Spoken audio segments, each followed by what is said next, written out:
Sa tulong ng GPS o Global Positioning System, nasagip sa Malabon ang babaeng Taiwanese na dinukot at hinalay pa umano ng ilang Chinese national. Saksi si Sandra Aguinaldo. August 14 nang dukutin umano ng ilang lalaking Chinese national ang isang babaeng Taiwanese. Kahapon nasagip siya sa isang bahay sa Barangay Potrero sa Malabon.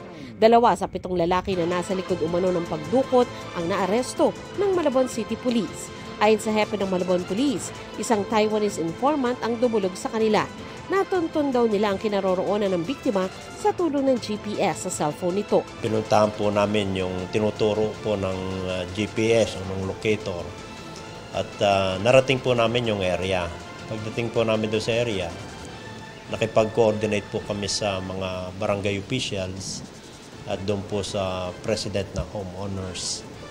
Pagbukas po namin, pumasok po kami sa loob, kasama po namin yung mga barangay officials natin at saka yung homeowner president. At nakita po namin doon sa second floor yung babae po.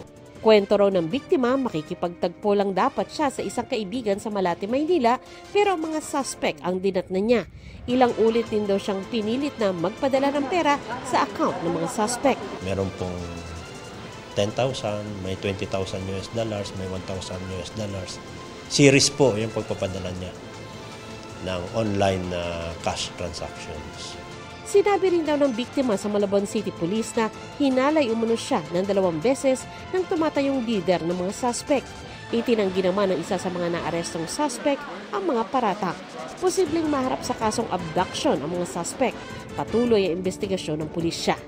Para sa GMA Integrated News, ako si Sandra Aguinaldo, ang inyong saksi. Mga kapuso, sama-sama tayong maging saksi.